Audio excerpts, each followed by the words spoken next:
अम्मा बाद अस्तगफिरुल्लाह ली व लकुम।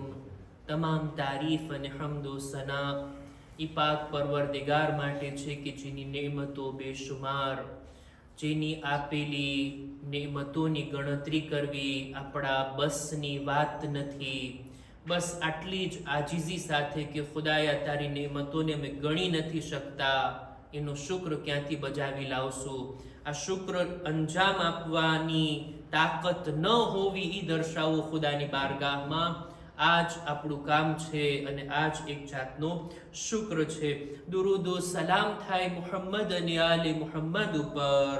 અલ્લાહુમ્મા સલ્લી અલા મુહમ્મદ વ આલે મુહમ્મદ. કે જેઓએ આપણી હિદાયત માટે ભરપૂર કોશિશો કરી, આપણને સીધો રસ્તો બતાવવા માટે, આપણને સરાતે મુસ્તકીમ પર ચલાવવા માટે, ખુદાથી કેમ નજદીક થવું એ રાહ બતાવવામાં તેઓએ પોતાની પૂરી ઉંમર બસર કરી નાખી અને આ જ રાહની અંદર તેઓ શહાદતના દરજા ઉપર ફાઇઝ થયા.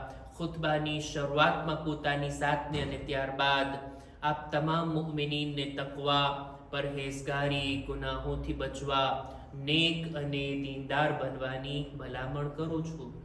અમીરુલ મુમિનીન હઝરત અલી ઇબ્ન અબી તાલિબ અલૈહિસ્સલામ. અલ્લાહુમ્મા સલ્લી અલા મુહમ્મદ વ આલે મુહમ્મદ. એમના નૂરાની કલામને આપણે ખુતબે જુમામાં બયાન કરતા હોઈએ છીએ. નહજુલ બલાગા હંમેશા આપણા ખુતબે જુમાનો વિષય છે અને આજના આ ખુતબાની અંદર નહજુલ બલાગાની હિકમતોમાંથી 25મા નંબરની હિકમતને રજૂ કરવા માંગુ છું. એનો ટોપિક કંઈક આ રીતનો છે કે જેને હમણાં હું બયાન કરીશ. ફક્ત ઈ નૂરાની કલામને અત્યારે પઢું અને એનો તર્જુમો તમારી સમક્ષ રજૂ કરું તો ઇમામ આ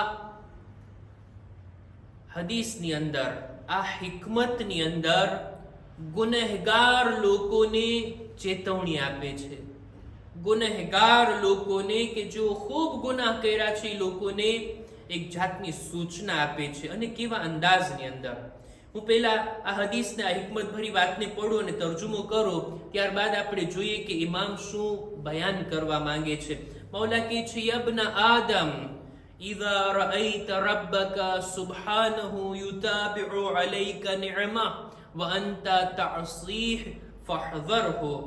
એ આદમની ઔલાદ, એ ઇન્સાન, જ્યારે ખુદા તરફથી તારા ઉપર નેમતો આવતી જ રહેતી હોય, નેમતોનો સિલસિલો તારા ઉપર જારી હોય અને બીજી બાજુથી તું ગુનાહ ઉપર ગુનાહ કરતો જા, માસિયત ઉપર માસિયત કરતો જા, બુરા કામ ઓર બુરા કામ, વધારે બુરા કામ કરતો જા, આ હાલત જો તારી જિંદગીમાં હોય ને, ત્યાંથી નેમતોનો સિલસિલો આવતો હોય, અહીંયાથી ગુનાહનો સિલસિલો જાતો હોય, આવી હાલત જો હોય ને તો ફહઝર હો, તો ખુદાથી ડર, ખુદાના અઝાબથી ડર. એવું ના બને કે અચાનક અઝાબ નાઝિલ થઈ જાય, અચાનક તું હલાક થઈ જા, અચાનક અઝાબમાં ગિરફ્તાર થઈને તારું ઠેકાણું જહન્નમ થઈ જાય. ઇમામ આ રીતના આવા શબ્દોની અંદર ચેતવણી આપે છે, સૂચના આપે છે કે ડરો, હોશિયાર રહો. જો આપણા ઉલમા આ હિકમતના હેઠળ એક બયાન લખે છે, ફરમાવે છે કે ગુનેહગારોના 3 પ્રકાર, 3 જાતના બંદાઓ હોય દુનિયામાં. અમુક માણસો એવા હોય કે જેની નેકીઓ ઘણી વધારે, ગુનાહ ઓછા છે. આવા માણસને જ્યારે ખુદા જુએ એ નેકીઓ ઘણી બધી એના નામે અમાલમાં છે, ગુનાહની સંખ્યા ઓછી છે, ખુદા એને આ દુનિયામાં જ કઈ એના ઉપર મુસીબત નાખે, કઈ બલા નાઝિલ કરે, કઈ બીમારીમાં રાખી દે, કોઈ તકલીફમાં તે આવી જાય, જેથી એ તકલીફ, એ બીમારી પેલા ઓછા ગુનાહનો કફારો બની જાય. ખુદા ચાહે છે કે દુનિયામાં જ એના આ થોડાક ગુનાહ ધોવાઈ જાય, જ્યારે આખિરતમાં પ્રવેશે તો પછી પાકો પાકીઝા હોય અને ફક્ત નેકીઓને લઈને આવે. આ છે લોકોનો એક પ્રકાર. બીજા પ્રકારના લોકો એવા છે કે જેમના નેકીઓ કરતા ગુનાહ વધારે છે, નેકીઓ ઓછી છે, ગુનાહ વધારે છે. આવા માણસોને ખુદા તૌબાનું ફરમાન આપે છે કે તું તૌબા કર. ગુનાહને માફ કરાવવાની કોશિશ કર, જેટલા ગુનાહ થયા છે એની ભરપાઈ કર. એવું ના બને કે તને મૌત આવી જાય અને આટલા બધા ગુનાહ લઈને જો આખિરતમાં જાઈશ તો ત્યાંના અઝાબમાં ગિરફ્તાર થવું પડશે.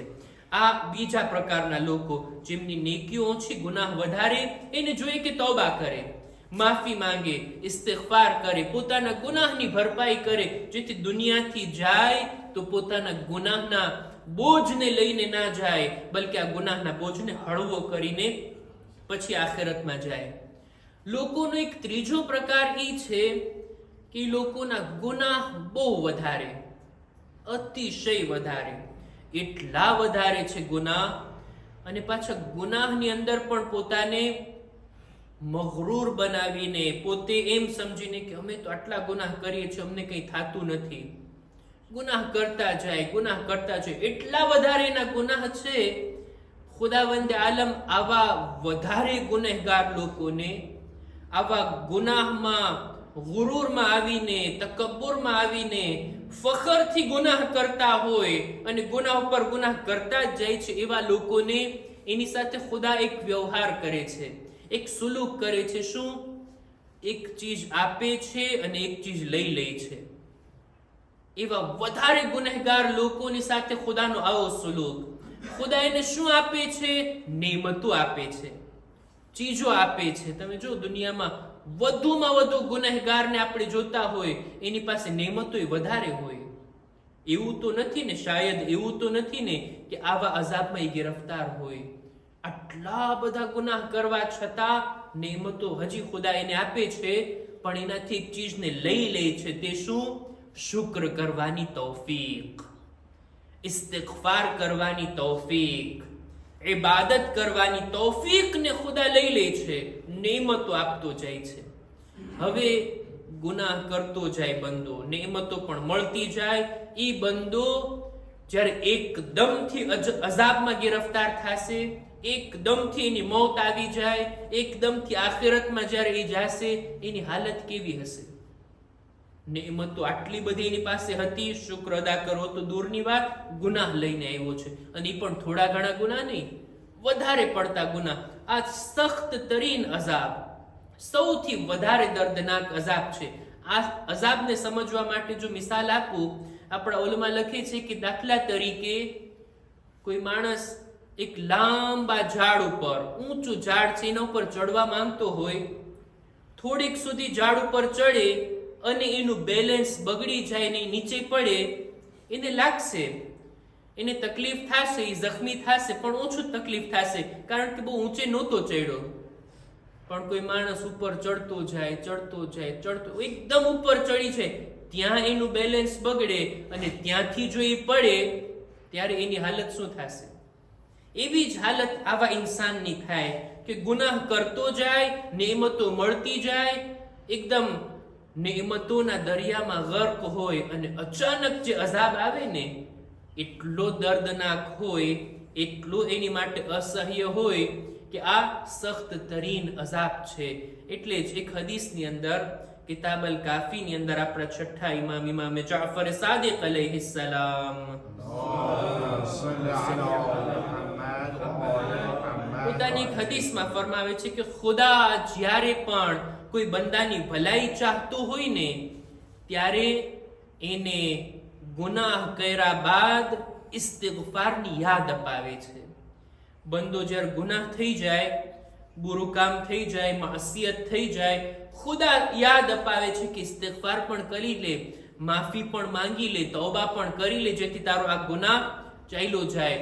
પણ જો કોઈ માણસ એની સાથે ખુદા ભલાઈ ના ચાહતો હોય ને, તો ખુદાવંદ આલમ ઈ માણસ જ્યારે ગુનાહ કરી લે ને, તો ઇસ્તિગફાર કરવાનું એનાથી ભૂલવાડી દે છે, અને એને ઓર નેમતો આપે છે, નેમતોમાં મશગુલ થઈ જાય, તૌબા કરવાનું ભૂલી જાય, અને આ રીતના ઈ માણસ ધીમે ધીમે કરતા હલાક થઈ જાય છે. આ હદીસનો ગલત અર્થ ના પહોંચે, ખોટો મેસેજ ના પહોંચે માટે ઈ પણ અર્ઝ કરતો જાઓ કે ખુદા તૌફીક આપનાર છે, ખુદા આપણને સીધો રસ્તો બતાવનાર છે, ખુદા આપણને બેદાર કરનાર અને જાગૃત કરનાર છે. પણ આ બેદારી માટે, આ તૌફીક મેળવવા માટે, હિદાયત મેળવવા માટે આપણું દિલ પણ એ લાયક હોવું જોઈએ. બંદો જ્યારે વધારે ગુનાહ કરે છે, વધારે માસિયત કરે છે ને, ત્યારે હિદાયત મેળવવાની લાયકાતને ગુમાવી દે છે. ખુદા તરફથી તૌફીક મેળવવાની લાયકાત એનાથી ચાલી જાય છે. જ્યારે એ લાયક જ નથી રહેતો તો પછી હવે એને તૌફીક પણ નથી મળતી, હિદાયત પણ નથી મળતી, અને આ રીતના ગુનાહ કરતો જાય, નિዕમતો મળતી જાય અને માણસ અંતમાં હલાક થઈ જાય છે. આપણી જિંદગીનો જાયજો લેવો એ આપણી જવાબદારી છે. એવું તો નથી ને કે ગુનાહનો સિલસિલો મારા તરફથી, નિዕમતોનો સિલસિલો એના તરફથી. એવું તો નથી ને કે મારી જિંદગીમાં તૌબા નથી, ઇસ્તિગફાર નથી, નેકીઓ કરવાની તૌફીક નથી. પોતાની જિંદગીમાં તૌફીક મેળવવા માટે પોતાને લાયક બનાવે, દિલને સાફ કરે, ગુનાહથી પરહેજ કરવાની કોશિશ કરે, નિયતને સાચી કરે, જેથી જે કંઈ ગુનાહ થયા છે ખુદા એને પણ માફ કરે, નેકીઓ કરવાની તૌફીક મળે, જેથી દુનિયા બાદ આખિરતમાં જઈએ તો આપણા નામે આમાલમાં ગુનાહ ના હોય અથવા ઓછા હોય અને નેકીઓથી આપણું નામે આમાલ ભરેલું હોય. આ સાથે આપણે નહજુલ બલાગાની આ હિકમતને તમારી સમક્ષ બયાન કર્યા. ઇન્શાઅલ્લાહ અમુક અઠવાડિયાની ગેરહાજરી બાદ હવે મુહર્રમ બાદ ઇન્શાઅલ્લાહ તમારી ખિદમતમાં ફરી પાછો હાજર થઈશ. અહેકામ અને મસાઇલના બદલે આજે પણ ચાહું છું કે અઝાદારીના બારામાં એક બે ભલામણો કરું અને ઇન્શાઅલ્લાહ આપનાથી વિદાય લઉં. અઝાદારીના દિવસો આવી રહ્યા છે. અઝાદારીના બારામાં દરેક અઝાદારને જે વાતોનો ખ્યાલ રાખવાનો છે તે આ કે અઝાદારી આપણે એવી કરીએ કે જે આપણા ઈમાનને મજબૂત કરે, આપણી મારિફતમાં વધારો થાય. અઝાદારી જે આપણે કરીએ ને એને આદત રસ્મો રિવાજ સમજીને નહીં બલકે ઇબાદત સમજીને કરીએ. અને આપણે બધા જાણીએ છીએ ઇબાદત ત્યાં સુધી ઇબાદત નથી બની શકતી જ્યાં સુધી એમાં કુરબતન ઇલલ્લાહની નિયત ના હોય. આ અઝાદારી થકી મારે ખુદાથી નજદીક થવાનું છે, એમાં ખુલૂસ, એમાં આપણું ઈમાન પાકું હોય, આપણી નિયત ખાલીસ હોય, ખુલ્લા દિલથી આપણે ખુદાની ખુશી માટે આ અઝાદારી જેવી ઇબાદતને અંજામ આપી શકીએ. એમાં રિયાકારી ના હોવી જોઈએ, એમાં દેખાડો ના હોવો જોઈએ. અને આ રિયાકારી આ આપણા દિલોમાં, આપણી અઝાદારીમાં ખુલૂસનું ના હોવું આપણને આ અઝાદારી જેવી ઇબાદતના સવાબથી મહેરૂમ કરી દે છે. ઇન્શાઅલ્લાહ કે ખુદા આ વર્ષની અઝાદારીને પણ આપણા માટે ભરપૂર તૌફીક વાળી, ભરપૂર ઈમાનની મજબૂતી સાથે, અહલે બેતની મોહબ્બત અને લાગણીની સાથે મનાવવાની નેક તૌફીક અતા ફરમાવે. પરવરદિગાર, તારી બારગાહમાં દુઆ ગુજારીએ છીએ આ માહે ઝિલહજની જે કંઈ ઇબાદતો, આમાલ, જે કંઈ ઈદની ખુશીઓ અમે મનાવ્યા, જે કંઈ ગમની તારીખોમાં આઝાદારી કર્યા, ખુદાએ બધું તારી બારગાહમાં કબૂલ ફરમા. અને ખુદાયા તારી ખુશી માટે બહેતર તરીકાથી અઝાદારીને મોને નેક તૌફીક અતા ફરમા. પરવરદિગારા, અમારા મા બાપના ગુનાહોને બક્ષી આપ, અમારી ઔલાદને નેક તૌફીક અતા કર. ખુદાયા જેઓ બીમાર છે શિફા અને તંદુરસ્તી અતા કર. ઝમાનાના ઇમામના ઝુહૂરમાં તાજીલ ફરમા. અમારો શુમાર એમના સાથીઓમાં કર.